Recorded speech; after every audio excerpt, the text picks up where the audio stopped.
Hi மக்களே, welcome to budget family man YouTube channel. இப்போ நம்ம இருக்கிற இடம் தான் ராதாநகர் பீச். இது தாங்க ஏஷியாலேயே ரொம்ப ரொம்ப பியூட்டிஃபுல்லான பீச்சுன்னு சொல்லப்படுது. கழுத்தளவுக்கு தண்ணி இருக்குது. இங்கே என் புருஷன் என்ன சாவடிச்சிருவான் போல. இவ்வளோ ஆழத்தில் கொண்டு வந்து நிற்க வச்சுட்டு வீடியோவும் பேசணும்னா எப்படி முடியும்?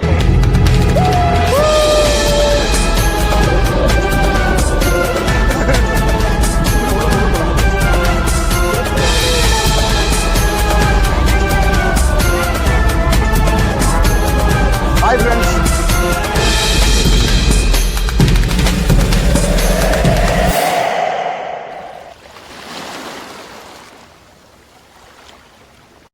ஹாய் ஃப்ரெண்ட்ஸ், இன்றைக்கி அந்தமானில் எங்களுக்கு டே 4ங்க. இன்றைக்கி நாங்கள் ஹேவ்லாக் தான் போக போகிறோமே. இந்த இடம் போர்ட்பிளேலேருந்து கிட்டத்தட்ட 50 கிலோமீட்டருக்கு கடலில் தான் ட்ராவல் பண்ணி போகணும். இங்கே போகிறதுக்கு 2 விதமான போட்டிங் சர்வீஸ் இருக்குதுங்க. ஒன்று ப்ரைவேட் க்ரூஸ் போட்டு, கொஞ்சம் காஸ்ட்லி. இன்னொன்று கவர்மெண்ட் ஷிப்.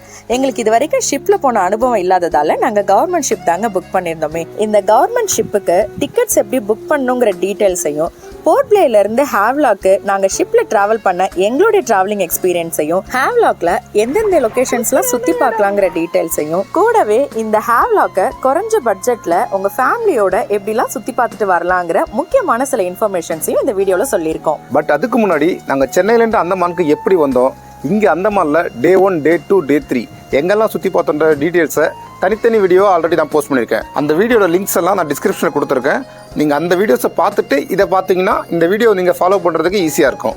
நாங்கள் போர்ட்பிளேலேருந்து ஹேவ்லாக் போகிறதுக்காக ஏர்லி மார்னிங் 4:30 மணிக்கே கிளம்பிட்டோங்க. நான் ஏற்கனவே சொன்னேன் இல்லைங்களா, ஹேவ்லாக் போகிறதுக்கு 2 விதமான போட் சர்வீஸ் இருக்குதுன்னு. அதில் நீங்கள் ப்ரைவேட் ஃபெரி இல்லைன்னா ப்ரைவேட் க்ரூஸில் புக் பண்ணியிருந்தீங்கன்னா ஹேடோ ஜெட்டி அப்படிங்கிற இடத்துக்கு தாங்க போகணும். இது ஏர்போர்ட்லேருந்து 5 கிலோமீட்டர் டிஸ்டன்ஸில் இருக்குது. நாங்கள் கவர்மெண்ட் ஷிப்பை தாங்க புக் பண்ணியிருந்தோம். அதனால நாங்கள் வந்திருக்கிற இடம் ஃபோனிக்ஸ் பே ஜெட்டி. இது ஏர்போர்ட்லேருந்து 3.5 கிலோமீட்டர் டிஸ்டன்ஸில் இருக்குதுங்க. டைரக்டரேட் ஆஃப் ஷிப்பிங் சர்வீசஸ் இது தாங்க இந்த ஃபீனிக்ஸ் போட் ஜெட்டியோடைய என்ட்ரன்ஸே. இங்கே தான் கவர்மெண்ட் ஷிப்லாம் ரன் ஆகும். இவ்வளோ காலையிலலாம் போர்ட் பிளேயர்ல வண்டி கிடைக்குமான்னு யோசிக்க வேண்டாம். இங்கே 4 மணிலேருந்தே ஆட்டோ, டாக்ஸி, பஸ்ஸுன்னு எல்லாமே கிடைக்குங்க. எதுக்கும் சேஃப்டிக்கு உங்கள் நியர்பை ஆட்டோ ஸ்டாண்டில் விசாரிச்சு யாராவது ஒரு டிரைவருடைய கான்டாக்ட் நம்பரையும் முன்னாடியே வாங்கி வச்சுக்கோங்க. ஆக்சுவலாக எங்களோட ஷிப் ஸ்டார்ட் ஆகிற டைமு காலையில் 6 மணிக்குங்க. இங்கே போர்டிங் டைமுக்கு 1 ஹவருக்கு முன்னாடியே வந்துடணும்னு டிக்கெட்டில் போட்டிருந்துச்சு. அதனால தான் நாங்கள் இவ்வளோ சீக்கிரமாக 4:45 வந்துட்டோம். உள்ளே வந்து பார்த்தா ஒரு ஈக்கக்கா கூட காணோம். ஒருவேளை தப்பான இடத்துக்கு தான் வந்துட்டோம்னு எங்களுக்கே டவுட் வந்துருச்சு. அங்கே இருக்கிற செக்யூரிட்டிஸ் கிட்ட நாங்கள் வந்தது கரெக்டான இடமான்னு சொல்லி கேட்டு கன்ஃபார்ம் பண்ணிக்கிட்டதுக்கு அப்புறம் தான் எங்களுக்கு நிம்மதியே வந்தது. இப்போ நீங்கள் வீடியோவில் பார்க்கறது தான் ரிசர்வேஷன் கவுண்டருங்க. இந்த கவுண்டர் காலையில் 9 மணிக்கு ஓப்பன் பண்ணுவாங்க, ஈவினிங் 5 மணிக்கெல்லாம் க்ளோஸ் பண்ணிடுவாங்க. டிக்கெட் அவைலபிள் இருக்கும் பட்சத்தில் நம்ம இங்கே நேரில் வந்து கூட டிக்கெட் எடுத்துக்கலாங்க. ஆனால் ஓப்பனிங் டைம் 9 மணிங்கிறதால ஏர்லி மார்னிங் ஷிப்பு போகிறவங்க அட்லீஸ்ட் ஒரு நாளைக்கு முன்னாடியே டிக்கெட் எடுத்துடணுங்க. நாங்கள் ஆன்லைனில் 1 வீக் முன்னாடியே தாங்க டிக்கெட் எடுத்திருந்தோமே. அதனுடைய ப்ரொசீஜர்ஸ்லாம் என்னென்னு சொல்லிட்டு நாங்கள் ஷிப்பில் போகும்போது உங்களுக்கு சொல்கிறோம். நாங்கள் இங்கேருந்து 6 மணிக்கு கிளம்புற MV ரங்கட்டுங்கிற ஷிப்பை தாங்க புக் பண்ணியிருந்தோமே. இதுக்கான போர்டிங் டைம் 5:30ன்னு சொல்லியிருந்தாங்க. ஸோ எங்களுக்கு கொஞ்சம் டைம் இருந்ததால் நாங்கள் அங்கேயே ஃபோட்டோஸ், வீடியோஸ்லாம் எடுத்து அப்படியே கொஞ்ச நேரம் டைம் பாஸ் பண்ணிட்டு இருந்தோம். ஒரு 5:20க்கு எல்லாமே போர்டிங் ப்ரொசீஜருக்கான க்யூவில் நிற்க ஆரம்பிச்சிட்டோங்க. போர்டிங் ப்ரொசீஜர்னு பார்த்தா ஜஸ்ட் ஒரு 5 மினிட்ஸ் தாங்க. நம்மளை ஸ்கேன் பண்ணுவாங்க, நம்ம கொண்டு போகிற பேக் எல்லாம் ஸ்கேன் பண்ணுவாங்க, டிக்கெட்டை செக் பண்ணுவாங்க, அண்ட் ஐடி கார்டு ஒரிஜினலை செக் பண்ணுவாங்க. அவ்வளோதான். போர்டிங் ப்ரொசீஜர்ஸ் எல்லாமே சக்ஸஸ்ஃபுல்லாக முடிச்சுட்டு வெளியில் வந்துட்டோங்க. இதுதான் நாங்கள் புக் பண்ணியிருந்த MV ரங்கட்டுங்கிற ஷிப்புங்க. இந்த ஷிப்புக்குள்ளே ஏறும்போது கூட ஷிப்போட கேப்டன் நம்ம டிக்கெட்டை இன்னொரு வாட்டி செக் பண்ணிட்டு தாங்க உள்ளே ஏற அலோவ் பண்ணாங்க. வாங்க வாங்க ஷிப்புக்குள்ளார என்னென்னலாம் இருக்குன்னு பார்க்கலாமா? ஃபர்ஸ்ட் விஷயம், குடிக்கிறதுக்கு தண்ணி. இங்கே உள்ளாரையே RO ஃபெசிலிட்டி இருக்கிறதால குடிக்கிற தண்ணிக்கு எந்த பிரச்சனையும் இல்லைங்க. இதை தாண்டி போனால் இங்கே நிறைய ரூமாக இருக்குதுங்க. இது எல்லாமே ஷிப்பில் ஒர்க் பண்ணுற ஆஃபீஸர்ஸோடைய ரூமா. இங்க இருந்து நேரா போனா இது தாங்க இந்த ஷிப்போடைய ஒட்டுமொத்த கண்ட்ரோல் ரூமே. இங்க இருந்துகிட்டு தான் இந்த ஷிப்போட டிரைவர் நம்ம ஷிப்பை ஓட்டுவாங்க. ஆனா இங்க நமக்கு உள்ள என்ட்ரு ஆகிறதுக்குலாம் அலோட் இல்லைங்க. ஸோ வெளியில இருந்துட்டு வீடியோ எடுத்துட்டு வந்துட்டோம். எங்களுக்கு அலர்ட் பண்ணியிருந்த சீட் வந்து டெக் 2ல இருக்கிறதா சொன்னாங்க. அதுக்கு இந்த ஸ்டெப்ஸ் வழியா கீழே இறங்கி போகணுமா. கீழே இறங்கி பார்த்தா கண்ணை கட்டி காட்டுல விட்ட கதை தான். எல்லாமே ரூமா இருக்குது. இதுல எது எங்க ரூம்னு தெரிஞ்சுக்கிறதுக்கே பயங்கரமா கன்ஃபியூஸ் ஆயிட்டோம். ஒரு வழியா அந்த ரூமை கண்டுபிடிச்சு எங்க சீட்லயும் போய் உட்காந்தாச்சு. ஒழுங்கா நம்ம முன்னாடி போறவங்கள ஃபாலோ பண்ணிட்டு போயிருந்தாலே நம்ம சீட்டை ஈஸியாக கண்டுபிடிச்சி போய் உட்காந்துருக்கலாம். அதை விட்டுட்டு வேடியை பார்த்து டைம் வேஸ்ட் பண்ணி கடைசி ஆளாக வந்தால் இப்படி தான் அலைஞ்சி திரிஞ்சு கண்டுபிடிக்க வேண்டியிருக்கும். அதான் வந்துட்டோம்ல. இந்த டெக் 2ல 74 பேர் உட்காந்து டிராவல் பண்ற மாதிரியான சீட்டிங் அரேஞ்ச்மெண்ட்ஸ் இருக்குதுங்க. ஃபுல் அண்ட் ஃபுல்லா ஏசி தான். பிரைவேட் க்ரூஸ்ல ஏசி இருக்குன்னு தெரியும், ஆனா கவர்மெண்ட் ஷிப்ல ஏசி இருக்குன்னு நான் கொஞ்சம் கூட எதிர்பார்க்கலங்க. அது மட்டும் இல்லாம இந்த ஷிப்புக்குள்ளாரியே டாய்லெட் ஃபெசிலிட்டியும் இருக்குது. கூடவே சின்னதா ஒரு பெட்டி கடையும் இருக்குதுங்க. இதுல காஃபி, டீ, ஸ்நாக்ஸ் மட்டும் கிடைக்கும். அண்ட் செல்போன் சார்ஜிங் பாயிண்ட் இந்த டெக் 2லயே நிறைய இருக்குதுங்க. ஷார்ப்பா 6 மணிக்கெல்லாம் ஷிப்பும் கிளம்பிடுச்சுங்க.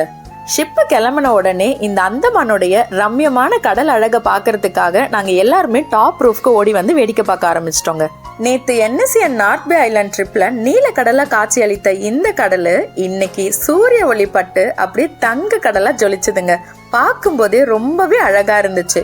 நாலா பக்கமும் சுத்தி கடலு, சில்லுன்னு நம்ம மேல வீசுற தென்றல் காத்து, இதெல்லாம் அனுபவிக்கும் போது நம்மள அறியாமலே நம்ம மனசுக்குள்ளார புத்துணர்ச்சி பொங்குங்க. இந்த அனுபவம் எல்லாம் நமக்கு கவர்மெண்ட் ஷிப்ல மட்டும் தாங்க கிடைக்குமே. இதுவே பிரைவேட் க்ரூஸ்னா ஜஸ்ட் ஏசி கிளாஸ் ரூம்ல உக்காந்துக்கிட்டு கிளாஸ் வழியா கடலோட அழகை ரசிச்சுக்கிட்டே வர வேண்டியதுதான். அதெல்லாம் இருக்கட்டும் சரி, இந்த கவர்மெண்ட் ஷிப்ல நம்ம எப்படி டிக்கெட் புக் பண்ற டீடைல்ஸை நம்ம சேனல்ல பார்க்குற வியூவர்ஸ்க்கு கொஞ்சம் கிளியரா சொல்றியா? சொல்லிட்டா போச்சு. ஆன்லைன்ல நம்ம டிக்கெட் புக் பண்றதுக்கு dss.andaman.gov.in இந்த வெப்சைட்டுக்குள்ளார போய் டிக்கெட் புக்கிங் பேஜுக்கு போய் நம்மள நியூ யூசரா ஃபர்ஸ்ட் ரெஜிஸ்டர் பண்ணணுங்க. அதுல கேக்குற டீடைல்ஸ் எல்லாம் ஃபில் பண்ணிட்டு நம்மளுடைய ஃபோன் நம்பர் மூலமா லாகின் பண்ணா போதும். ஒரு நிமிஷம், இந்த பேஜில் போர்ட் பிளேயர், சென்னை, கல்கத்தா இப்படி எல்லா பேரும் இருக்கு. ஆனா நம்ம போக வேண்டிய ஹேவ்லாக்ன்ற பேர் இல்லவே இல்லையே. அதான் போன வீடியோல சொன்னேன்ல, ஹேவ்லாக் ஐலாண்டோடைய புது பேரு ஸ்வராஜ் தீப்னு.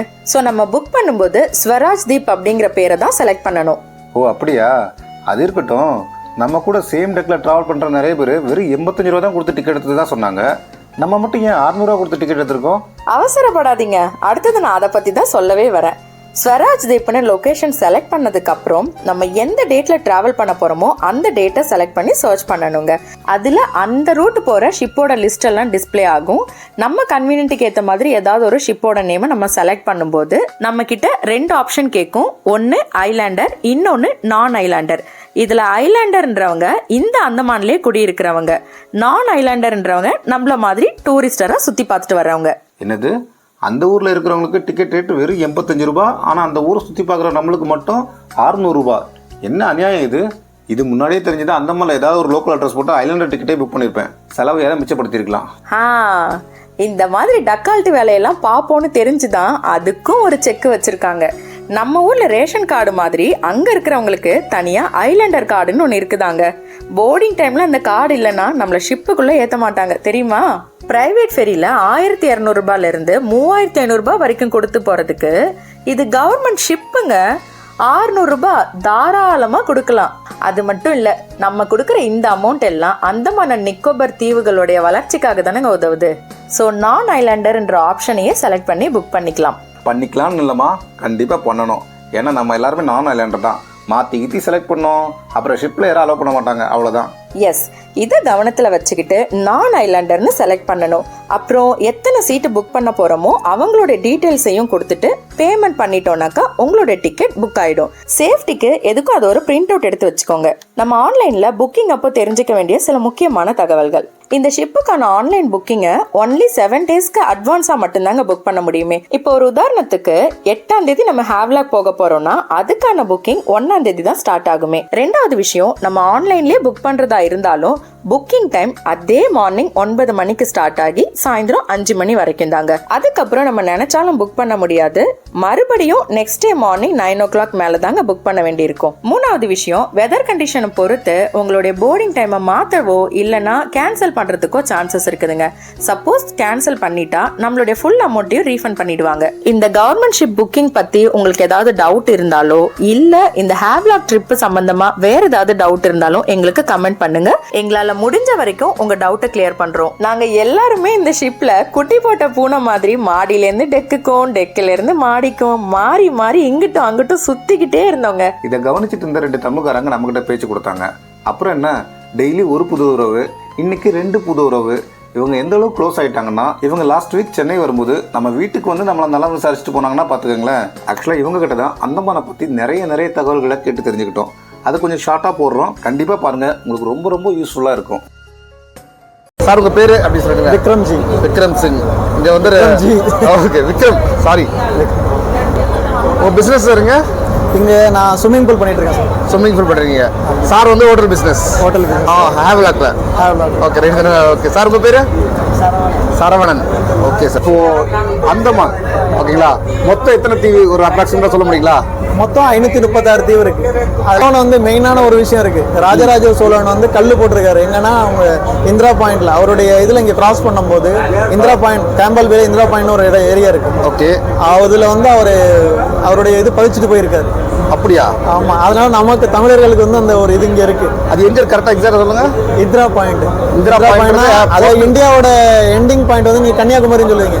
கன்னியாகுமரி கிடையாது. ஓகே. இந்திரா பாயிண்ட் தான் வந்து எண்டு. கேம்பல் பே. புது தகவல். இந்தியாவோட எண்டு கன்னியாகுமரி கிடையாது, Indira point. Campbell bay. Campbell bay. Okay okay. அது போர்ட் பிளேன்ல எவ்வளவு தூரத்துல இருக்கு சார்? அது தனி ஐலாண்ட் சவுத். அது இங்க இருந்து சவுத். ஓகே. அது இங்க இருந்து நீங்க எப்படி சென்னைக்கு போறீங்களோ அது மாதிரி இந்த சைடு போகும். ஓகே. அந்தமான் பத்தி வேற ஏதாவது தெரிஞ்சுக்க வேண்டிய தகவல் ஏதாவது இருக்குங்களா? உங்களுக்கு தெரிஞ்ச கொஞ்சம் ஷேர் பண்ணுங்க. தகவல் பேசினா நிறைய இருக்கலாம் சார். நிறைய இருக்கு. பேசிட்டே போலாம்.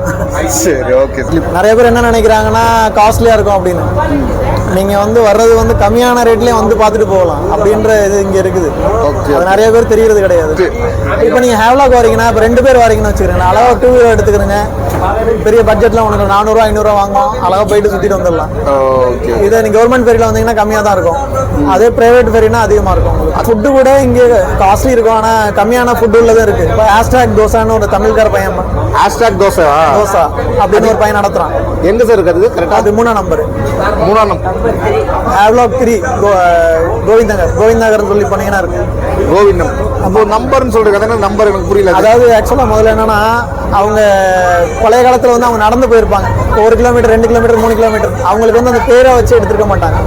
ஓ, பாமர மக்கள் தானே. அவங்கள பொறுத்தவரை வந்து அந்த பேரெல்லாம் அவங்களுக்கு யாவும் இருக்காது. அதனால அவங்க 1ஆம் நம்பர் என்ன நம்பர். நீங்க நிறைய இடத்துக்கு போனீங்கன்னா அப்படிதான் சொல்லுவாங்க. இதா 1ஆம் நம்பர் இடம், இது 2ஆம் நம்பர் இடம், இது 3ஆம் நம்பர் இடம் அப்படிதான் இருக்கும். அப்படியா? 1ஆம் நம்பர் 2ஆம் நம்பர் 3ஆம் நம்பர் தான் சொல்லுவாங்க. Okay okay okay. இப்போ நீங்க பீச்சை சொன்னீங்கன்னா 7ஆம் நம்பர்னு சொல்லுவாங்க. ராதாநகர் பீச்னு நிறைய பேர் சொல்ல தெரியாது. 7ஆம் நம்பர் போங்க அப்படின்னு சொல்லுவாங்க. இங்கிட்ட 5ஆம் நம்பர் போங்கன்னு சொல்லுவாங்க. ஓகே. காலாபத்தர்னா 5ஆம் நம்பர், 7ஆம் நம்பர்னா இந்த பக்கம் உங்களுக்கு ராதாநகர் பீச். ஓ, ராதாநகரோட நம்பர் 7ஆம் நம்பர். நீங்க அதே மாதிரி அட்பே போனாலும் சரி, டிக்லிபூர் எங்கெல்லாம் பெங்காலி பீப்புள்ஸ் இருக்காங்களோ அங்கெல்லாம் நம்பர்ஸ் தான் வச்சிருப்பாங்க. நிறைய நம்பர்ஸ் தான் இருக்கும். மெயினான விஷயம் வந்து திருட்டு பயம் கிடையாது. Super super. ஆமா, எப்படின்னா தப்பிச்சு ஓட முடியாது. சுத்தி கடல், எங்க போனாலும் உங்களுக்கு வந்து கடல் லாக் ஆயிடுங்க. லாக் ஆயிடுறதோட உங்களுக்கு மக்களோட மனப்பான்மை அதே மாதிரி. எந்த யாரையும் ஏமாற்ற மாட்டாங்க. தப்பு செய்யணும்ன்றது யாருக்கும் இது கிடையாது. தப்பு செய்யற என்ன ஒன்றும் இல்லை. அவன் வேலையை பார்த்துட்டு அவன் இருப்பான். எனக்கு தெரிஞ்சு இந்த செல்லுலர் ஜெயில பார்த்து தான் தோணி இருக்குன்னு நினைக்கிறேன். ஜெயில இவ்வளவு கொடுமை இருக்கா, இனிமே தப்பே பண்ணக்கூடாதா? பனிஷ்மெண்ட் நீங்க சிவியர், அவ்வளவுதான். சிவியர். ஓகே. இப்போ நீங்க ஹெல்மெட் போடாம வெளியில போக முடியாது. நீங்க வண்டி எடுத்தீங்கன்னா கூட ஹெல்மெட் போடாம இருக்க முடியாது. சீட் பெல்ட் போடாம அலோவ் பண்ண மாட்டாங்க. இதெல்லாம் நிறைய விஷயம் இருக்கு. இந்தியாவில் ஆக்டிவ் வாழ்க்கணும்னா அங்கே தான் உங்களுக்கு. எங்க? பேரன் ஐலாண்ட். இன்னும் ஆக்டிவா இருக்குங்களா? ஆக்டிவ் இன்னைக்கும் ஆக்டிவா தான் இருக்கும். அது எனக்கு தெரிஞ்சு நான் சின்ன பிள்ளையில இருந்து பார்த்துட்டு இருக்கேன். இன்னும் எவ்வளவு வருஷம் போகும்னு தெரியாது. Okay okay. வேர்ல்டுல வந்து இங்க 2 விஷயம் வேர்ல்டு ரொம்ப ஃபேமஸ் ஆனது. ஒன்னு வந்து வேல்கினோ. ஜப்பானுக்கு அடுத்தது இந்தியாவிலேயே அதிகமா வேல்கினோ இருக்கிற இதுன்னு கேட்டீங்கன்னா அது இந்த ஐலாண்ட் மட்டும். இன்னொன்று வந்து ஏர்க்வேக் எப்பவுமே இருக்கிற ஏரியா. நாங்கள் எப்பவும் ஆடிக்கிட்டே போன வாரம் லைட்டா வந்துடாம அது இருந்துகிட்டு இருக்கோம். சுனாமியை நாங்கள் ஏற்கனவே பார்த்துட்டோம். நான் கண்ணாலே பார்த்துருக்கேன். பண்ணது அங்கே எங்களுக்கு வந்துருச்சு. கண்ணாலே பார்த்துருக்கேன் அது. Okay sir. ஓகே. அடுத்து சுனாமி, கொரோனா எல்லாம் இங்கே பார்த்தாச்சு. இன்னொரு வந்து நல்ல ஒரு இது லொகேஷன் பார்த்தீங்கன்னா டிக்லிபூர்ல 2 ஐலாண்ட் சேரும். 2 ஐலாண்ட் தண்ணி வரும்போது 2 ஐலாண்ட் சேர்ந்துரும். தண்ணி வத்தும் போது தனித்தனி ஐலாண்ட் ஆயிடும். அதாவது ரோசன் ஸ்மித்னு சொல்லுவாங்க அந்த இடம் பேரு. ரோசன் ஸ்மித். 2 தண்ணியும் சேர்ந்துச்சுன்னா உங்களுக்கு 2 ஐலாண்ட் அப்படியே அழகா ஒன்னா இருக்கிற மாதிரி இருக்கும். அப்படியே வத்தும் போது உங்களுக்கு வந்து தனித்தனி ஐலாண்ட் ஆயிரும். பரவாயில்லையே. அருமையான இது எங்களுக்கு தெரியாது. தெரிஞ்சுதான் எங்க ட்ரிப்ல இதையும் ஆட் பண்ணிருப்போம். அருமையான இடம் டிக்லிபூர். ஓகே, நெக்ஸ்ட் டைம் ஆட் பண்ணிடலாம். அது போட் த்ரூல போங்க. இப்போதைக்கு ரோடு சரியில்லை அங்கிட்டு போறதுக்கு. நீங்க போட் த்ரூல போனீங்கன்னா ஈஸியா இருக்கும். இங்க இருந்து டிக்லிபூருக்கு டைரக்டா போட் இருக்கு. ஆமா. ஓகே. ஷிப், அதாவது இதே மாதிரி ஷிப், இதே மாதிரி ஷிப் கிடைக்கும்.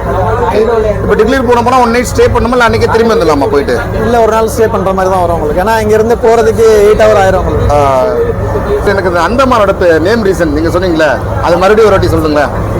அதாவது அபர்டின் பிளேயர் அவருடைய ஒரு பிரிட்டிஷ்காரருடைய பேர் தான் Aberdeen Blair. Aberdeen Blair Blair port பிளேயரா ஓகே போர்ட்ல வந்து இங்க துறைமுகம் அதிகம் இருக்கிறதுனால போர்ட் அது.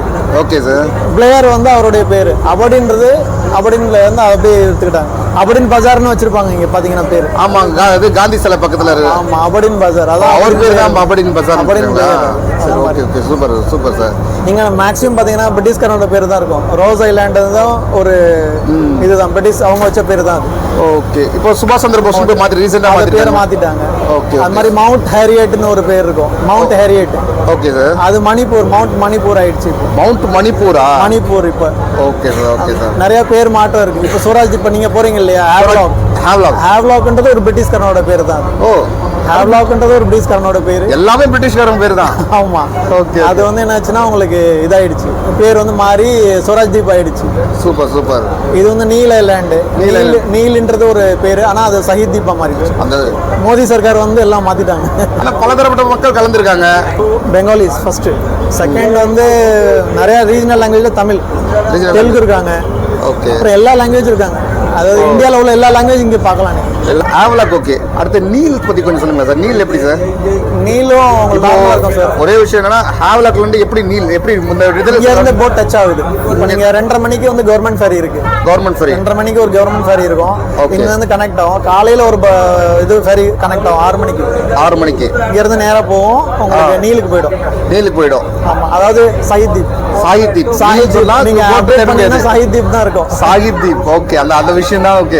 அதனால தான் நிறைய மிஸ்டேக் ஆச்சு, அது தெரியாததால தான். அங்க வந்து 2-3 இடம் இருக்கு அருமையான பீச்சஸ்ல. நல்ல ஒன்னு வந்து சன்செட் பீச். சன்செட் செட் ஆகுறது அங்கதான் பார்க்கலாம். அழகா பார்க்கலாம். ஓகே, அழகா பார்க்கலாம். இன்னொன்னு வந்து உங்களுக்கு நேச்சுரல் பீச் ஒன்று இருக்கு. ஓ, அது நீங்க போட்டீங்கன்னாவே எல்லாத்துலயும் எடுத்தோடனே அது ஒரு சின்ன பிரிட்ஜ் மாதிரி, ஒரு பிரிட்ஜ் மாதிரி. பிரிட்ஜ் நல்லா இருக்கும். அது ஓகே. நேச்சுரலா பாத்தீங்கன்னா நேச்சுரலா உருவானது. அது அது இயற்கையா வந்தது. கடல் அலப்பட்டு அந்த இடத்துல கேவ் மாதிரி கிரியேட் ஆயிருக்கு. அது இயற்கையா வந்தது. ஐலாண்ட் சின்ன ஐலாண்ட் தான், ஆனா அழகா இருக்கும். அந்த தண்ணியை பாத்தீங்கன்னா கிறிஸ்டல் கிளியரா சூப்பரா இருக்கும். Okay okay. அங்க இருக்கு மத்த இது சீதாப்பூர் பீச் இருக்கு, கோவிந்த் நகர் பீச் இருக்கு. இங்கேயுமே உங்களுக்கு காலாபத்தர் பீச்சுக்கு முன்னால ஒரு விஜயநகர் பீச்னு ஒண்ணு இருக்கு. நீங்க போகும்போது பாத்தீங்கன்னா ஹேவ்லாக்ல இருக்கு. எல்லாரும் வந்து அது தெரியாது, எல்லாருமே காலாபத்தர் பீச் தான் சொல்லுவாங்க. விஜயநகர் பீச்சும் இருக்கு, அதுவும் நல்லா தான் இருக்கும். ஓகே.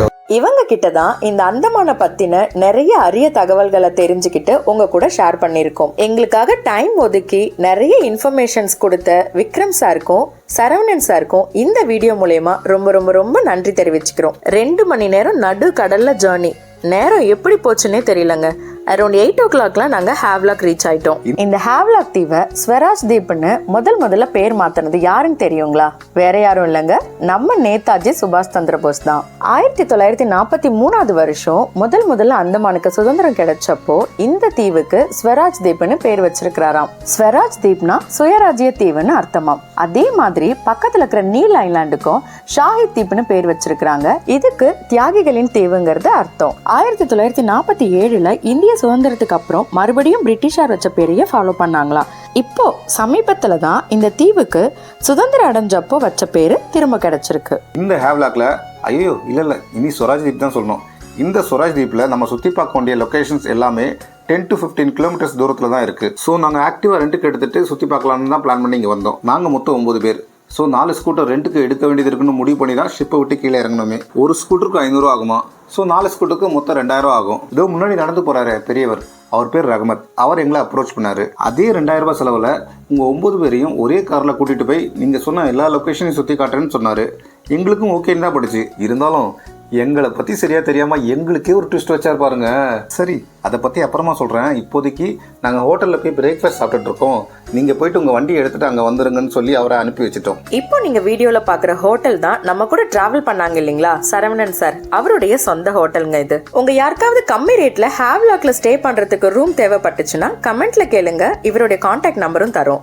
இந்த ஹோட்டல் ஹேவ்லாக் போட் ஜெட்டில இருந்து வெறும் 100 மீட்டர் டிஸ்டன்ஸ்லயே பஜாருக்கு சென்டர்ல இருக்குதுங்க. என்னம்மா நீ ப்ரொமோஷன் வீடியோ போட ஆரம்பிச்சிட்டியா? சத்தியமா இல்லைங்க, அவரோட நல்ல மனசுக்கு எங்களால முடிஞ்ச ஒரு சின்ன உதவி. நாங்க வந்தது 1 டே ட்ரிப்புங்க. காலையில வந்துட்டோம், சுத்தி பார்த்துட்டு ஈவினிங்லாம் ரிட்டர்ன் அடிச்சிருவோம். சோ நாங்க இங்க எங்கேயுமே தங்கல. நாங்க சரவணன் சாரோடைய ஹோட்டலுக்கு ஆப்போசிட்ல இருக்கிற டிஃபன் கடையில தாங்க எல்லாருமே சாப்பிட்டோமே. ரேட்டு கொஞ்சம் அதிகம் தான், இருந்தாலும் இங்க இருக்கிற ரெஸ்டாரண்டோட ஃபுட் ரேட்டுக்கு இது எவ்வளோ பரவாயில்ல. நாங்க சாப்பிட்டுட்டு இருக்கும் போதே எங்களுக்கான காரும் வந்துடுச்சுங்க. ஆனா டிரைவர் வேற ஒருத்தவங்க தான் வந்தாங்களே. ரஹ்மத்துங்கிறவரு காரோடைய ஓனராம்.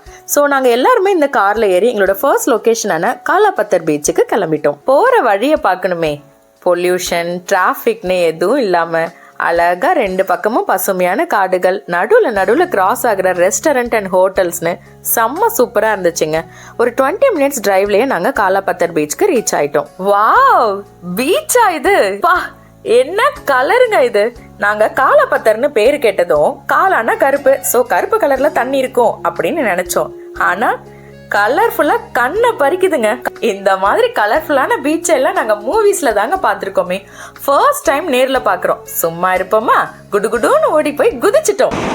ஹாய் மக்களே, வணக்கம் எல்லாருக்கும். நாங்க இப்போ என்ன பண்ணுறோம்னா காலாபத்தர் பீச்சில் தான் இருக்கோம். இங்க பாருங்க, இந்த பீச்சோட அழகு ஒரு சூப்பரான கலருங்க.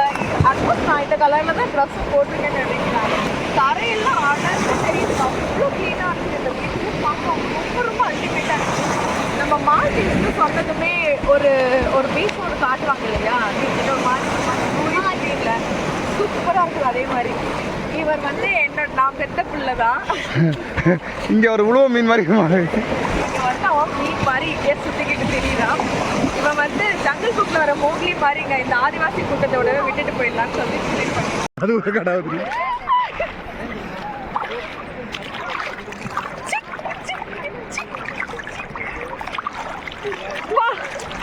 சூப்பரான இடம்.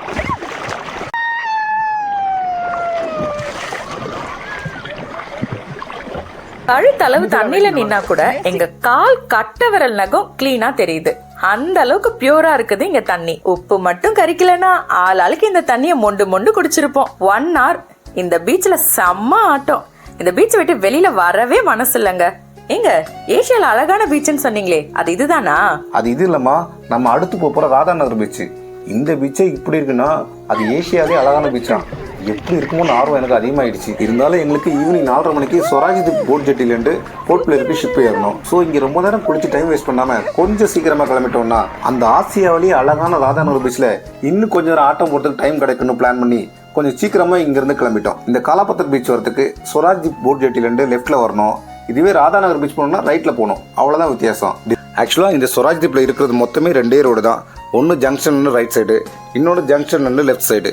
ஸோ எந்த ஒரு கன்ஃபியூஷனும் இல்லாமல் ஈஸியாக நம்மளால் ட்ராவல் பண்ண முடியும். டிஸ்டன்ஸ் பொறுத்த வரைக்கும் சொராஜ்தீப் போட் ஜெட்டிலேருந்து 11 கிலோமீட்டர் ட்ராவல் பண்ணி தான் ராதாநகர் பீச்சுக்கு போக முடியுமே. அந்த டைமில் ஒரு சின்ன மன வருத்தம் என்னன்னா, நாங்கள் ராதாநகர் பீச் ரீச் ஆகிறதுக்கு ஒரு 4 கிலோமீட்டர் முன்னாடியே சூப்பரான ஒரு ட்ரெக்கிங்க்கு பிளான் பண்ணியிருந்தோம். இந்த காலாபத்தர் பீச்சுக்கே நமக்கு டைம் பத்தல.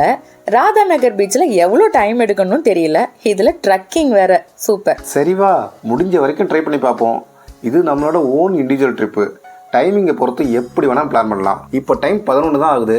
வா பாப்போம். அரௌண்ட் 11:15 நாங்க ராதாநகர் பீச்சுக்கு ரீச் ஆயிட்டோங்க. இந்த பீச்ல ஏகப்பட்ட கடைகள் இருந்ததுங்க. ஆனா எல்லா கடைகளுமே க்ளோஸ்ல இருந்துச்சு. ஏன்னு விசாரிச்சா இங்க லோக்கல்ல இளநீ கடைக்காரர் இறந்துட்டாராம். அவருக்கு அஞ்சலி செலுத்துறதுக்காக எல்லா கடையும் க்ளோஸ் பண்ணி வச்சிருந்ததா சொன்னாங்க. நம்மளுக்கு கடையா முக்கியம்? வா, ஏசியாலே அழகான பீச்சா, அதை முதல்ல போய் பார்ப்போம். ராதாநகர் பீச்.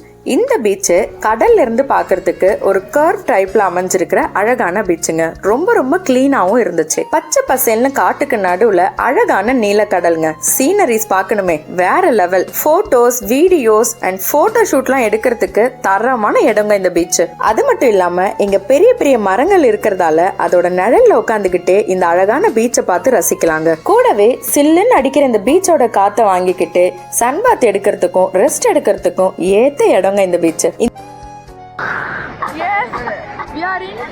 ராதாநகர் பீச். நாங்க இப்போ ராதாநகர் பீச்ல இருக்கோம். அப்படி சொல்லு. என்ன இங்க வா பாத்துடா, என்ன பிடி, என்ன மட்டும் விட்டுறாத.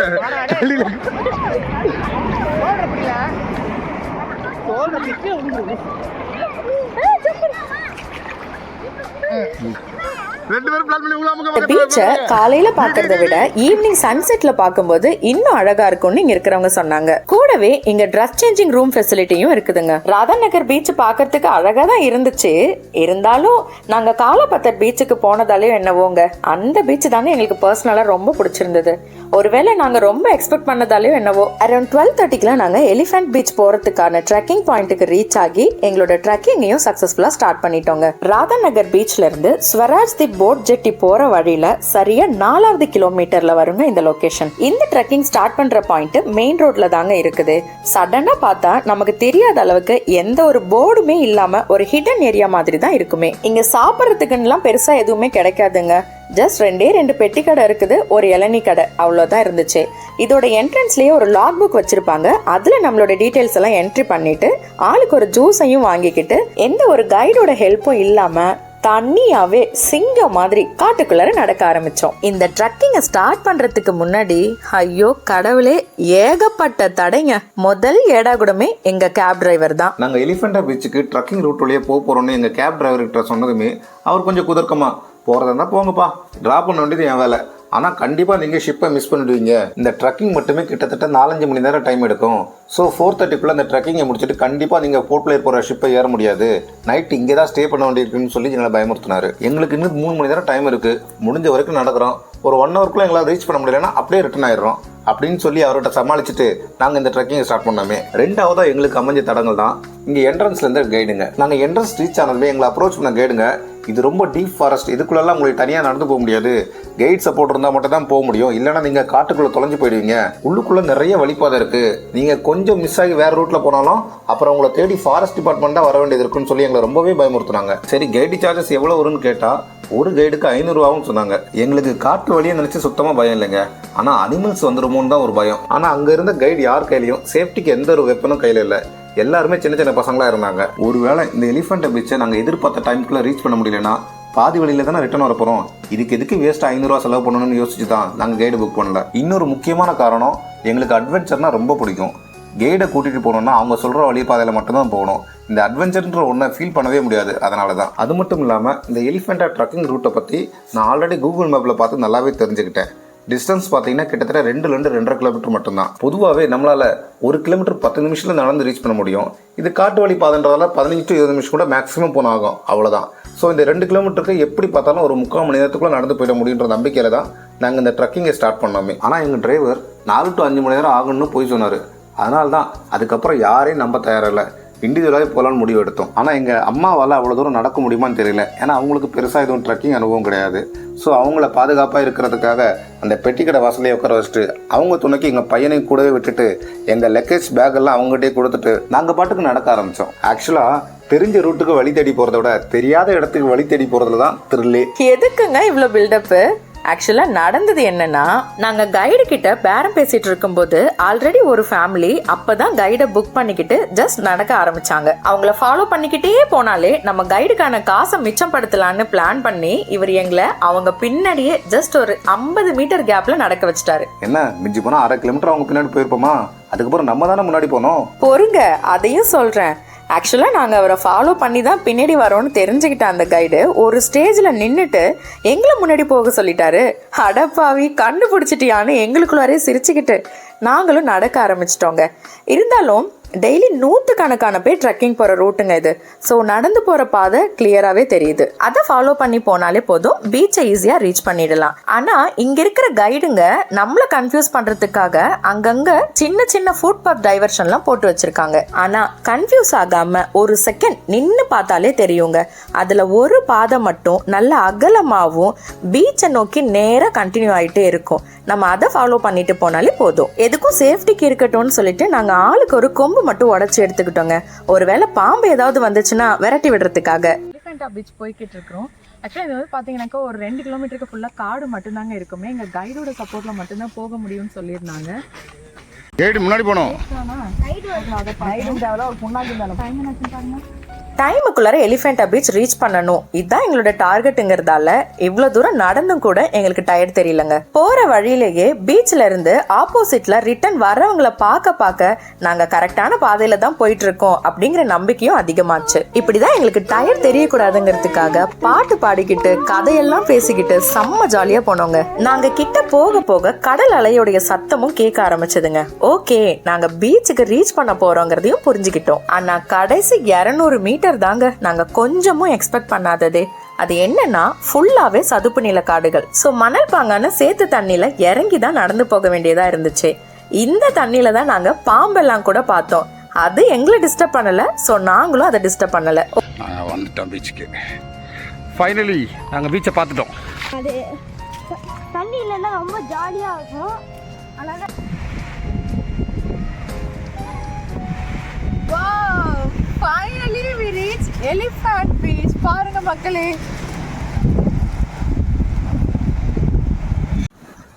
ஹாய் ஃப்ரெண்ட்ஸ், நான் இப்போ இருக்கிற இடம் எலிஃபண்ட் பீச்.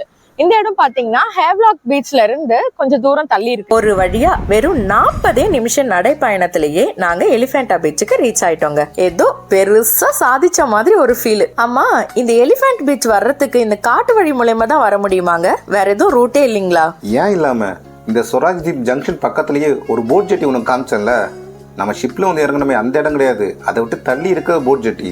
அங்கிருந்து போட் ஏறி தான் இந்த எலிஃபென்டா பீச்சுக்கு வர முடியும். நம்ம ட்ரக்கிங்னு முடிவு பண்ணதால தான் இந்த வழியில வந்தோமே. சும்மா பொய்யெல்லாம் சொல்லாதீங்க. அங்க போட்ல ஒரு ஆளுக்கு 1000 ரூபாய் கேட்டதால தானே இந்த வழி பாதையில எங்களை நடக்க வச்சு கூட்டிட்டு வந்தீங்க. உங்களை பத்தி எனக்கு தெரியாதா? எப்படியோ இந்த வழியா நடந்து வந்ததால நம்மளுக்கு ஒரு 5000 ரூபாய் மிச்சம். வா, போகும்போது ஒரு காஸ்ட்லியான ஹோட்டல்ல போய் பிரியாணி சாப்பிடலாம். இந்த எலிஃபண்ட் பீச் முழுக்க அட்வென்ச்சரஸ் கேம் ஆக்டிவிட்டீஸ்க்கு பேர் போனதுங்க. இந்த பீச்ல ஸ்கூபா, ஸ்பீட் போட்டு, பெடல் போட்டு, பனானா ரைட், பேராகிளைடிங், பேராஷூட் ரைடுன்னு இன்னும் எக்கச்சக்கமான வாட்டர் கேம்ஸ் எல்லாம் இங்க இருக்குதுங்க. அப்புறம் ஒரு முக்கியமான விஷயம், நம்ம நேற்று நார்த் பே ஐலாண்ட்ல ஸ்கூபா டைவிங் 3500 ரூபா கொடுத்து போனோம்ல, ஆனா இங்க வெறும் 1800 ரூபாய்க்கு ஸ்கூபா டைவிங் ஓகேன்ட்டாங்க. ஸோ யூஸ் பண்ணிக்கோங்க. ஒரு 1 ஹவருங்க இங்க செம்மையா ஆட்டம் போட்டுட்டு இதே காட்டு வழி பாதையிலேயே ரிட்டர்ன் கிளம்பிட்டோம். இந்த ட்ரக்கிங்ல நம்ம கவனிக்க வேண்டிய சில முக்கியமான விஷயங்கள். மழை காலத்துல இந்த ட்ரக்கிங் போறதுக்கு எங்களை பொறுத்த வரைக்கும் அட்வைசபிள் கிடையாதுங்க. இந்த காட்டு வழி பாதையில போகும்போது உங்க கையில வாட்டர் பாட்டில், ஸ்நாக்ஸ்னு எல்லாமே எடுத்துக்கிட்டு போங்க. ஏன்னா எலிஃபென்டா பீச்ல ஒரு ஸ்நாக்ஸ் கடை கூட இல்லங்க. கைடும் கட்டாயம் கிடையாது, உங்களுக்கு தேவைப்பட்டா யூஸ் பண்ணிக்கலாம். அண்ட் இந்த பீச்ல ட்ரெஸ் சேஞ்சிங் ரூம் ஃபெசிலிட்டியும் கிடையாதுங்க. அதே மாதிரி ட்ரக்கிங்க்கு ஈவினிங் 3 மணிக்கு மேல அலோட் இல்ல. நாங்க வெகு சிறப்பா இந்த எலிஃபண்ட் பீச்சை சுத்தி பார்த்துட்டு ட்ரக்கிங்கோடைய அட்வென்ச்சரையும் அனுபவிச்சுட்டு ஷார்ப்பா 2:30 மணிக்கெல்லாம் எங்களுடைய ட்ரக்கிங் பாயிண்டோட என்ட்ரன்ஸ்க்கு வந்துட்டோம். இங்க ஆளுக்கு ஒரு இளநியும் குடிச்சிட்டு ரிட்டர்ன் நாங்க வந்து அதே கார்லயே ஏறி அரௌண்ட் 3 மணிக்கெல்லாம் இங்க ஸ்வராஜ் தீப் ஜங்ஷனுக்கு வந்து இறங்கிட்டோங்க. சரி, டிரைவருக்கு அமௌண்ட்டை செட்டில் பண்ணிட்டு நம்ம அடுத்த வேலையை பார்க்கலான்னு பார்த்தா இந்த டிரைவர் அதோட பெரிய வேலையை எங்கிட்ட காட்டுறாரு. அது என்னன்னா, போகும்போது எங்ககிட்ட 2000 தான் பேரம் பேசினாரு. ஆனால் ரிட்டர்ன் இறங்கும்போது நான் 2500 தான் பேரம் பேசினேன், நீங்க தப்பா புரிஞ்சுட்டீங்க அப்படின்னு எங்கிட்ட கதை வேற விடுறாரு. நாங்க ரகமத் அண்ணா கிட்ட 2500 பேரம் பேசினதை இந்த டிரைவர் வேற பார்த்தாராம். ஆனால் அவங்களுக்கு தெரியாது நாங்கள் எப்போ பேரம் பேசினாலும் ரெக்கார்ட் போட்டு போன்றது. இந்த ரெக்கார்டை போட்டு காட்டினோடனே 2000 கப்பு சிப்புன்னு வாங்கிட்டு கம்முன்னு போயிட்டாங்க. உங்களுக்கும் ஒரு சின்ன அட்வைஸ், எப்போவுமே ட்ரிப் போகும்போது எங்கேயாவது பேரம் பேசுகிற சூழ்நிலை வந்தால் அதை கண்டிப்பாக ரெக்கார்ட் பண்ணி வச்சுக்கோங்க, உங்களுக்கு உதவும். இந்த ஸ்வராஜ் தீப்லயே எங்களோட லஞ்சையும் முடிச்சுட்டு அரௌண்ட் 4 o'clockலாம் எங்க ஷிப் ஏறதுக்காக நாங்க ஸ்வராஜ் தீப் போட் ஜெட்டிக்கு வந்துட்டோங்க. பரவாயில்லங்க, இந்த ஹேவ்லாக்ங்கிற ஸ்வராஜ் தீப்ல 1 டேலயே இங்க இருக்கிற முக்கியமான 3 டூரிஸ்ட் பிளேசஸையும் சுத்தி பார்த்துட்டு ஒரே நாளையே ரிட்டர்னும் அடிச்சிட்டோம்ல. சூப்பருங்க. நம்ம கரெக்டா ஈவினிங் 4:30 மணிக்கெல்லாம் எங்களுக்கான ஷிப் வந்துச்சுங்க. நாங்க அதுல ஏறி ஈவினிங் 7:30 மணிக்கெல்லாம் போர்ட் பிளேயர் போய் ரீச் ஆயிட்டோம். ஆக்சுவலா இன்னைக்கு எங்க டிரைவர் குமார் அண்ணாக்கு வேற ஒரு சவாரி புக் ஆயிருந்துதான். ஸோ ஈவினிங் வர முடியாது அப்படின்னு சொல்லிட்டு தான் போனாரு. நாங்களும் பஸ்ல போகலான்னு முடிவு பண்ணி தான் வந்தோமே. ஆனா இங்க வந்து பார்த்தா கேட் வாசல்ல எங்களுக்காக வெயிட் பண்ணிட்டு இருக்காரு. என்னன்னு விசாரிச்சா இது சவாரி கொஞ்சம் சீக்கிரமாவே முடிஞ்சான், எப்படி இந்த டைம் தான் நீங்க வருவீங்க தெரியும், அதனால தான் வந்து வெயிட் பண்ணேன் அப்படின்னு சொன்னாரு. நாங்களும் அவர் வண்டியில ஏறி எங்க ரூம் போய் ரீச் ஆயிட்டோம். வழக்கம் போல பக்கத்துல இருந்த சின்ன ஹோட்டல்ல போய் பார்சல் வாங்கிட்டு ரூம்ல உட்காந்து திருப்தியா சாப்பிட்டு இன்னைக்கு பொழுது சூப்பரா முடிச்சுட்டு நிம்மதியா தூங்கிட்டோம். சரி, இந்த ஹேவ்லாக்ங்கிற ஸ்வராஜ் தீப்புக்கு மட்டும் ஒரு ஆளுக்கு எவ்வளவு செலவாச்சுங்கிறத விளக்கமா பார்க்கலாம். போர்ட் பிளேயர்ல இருந்து ஸ்வராஜ் தீப் போறதுக்கு ஷிப் டிக்கெட் ஃபேரா ஒரு ஆளுக்கு 600 ரூபாய் ஆச்சுங்க. ஸ்வராஜ் தீப்ல கார் ரெண்டா எங்க 9 பேருக்குமே சேர்த்து 2000 ரூபாய் ஆச்சுங்க. போர்ட் பிளேயர்ல இருக்கிற எங்க ரூம்ல இருந்து கவர்மெண்ட் ஷிப்புக்கு போறதுக்கு ஃபோனிக்ஸ் போட் ஜெட்டி போக அப் அண்ட் டவுனா எங்க 9 பேருக்கும் சேர்த்து 700 ரூபாய் ஆச்சுங்க. அப்புறம் ஃபுட் அண்ட் அதர் பர்ச்சேஸ்லாம் எக்ஸ்ட்ரா ஆகுங்க.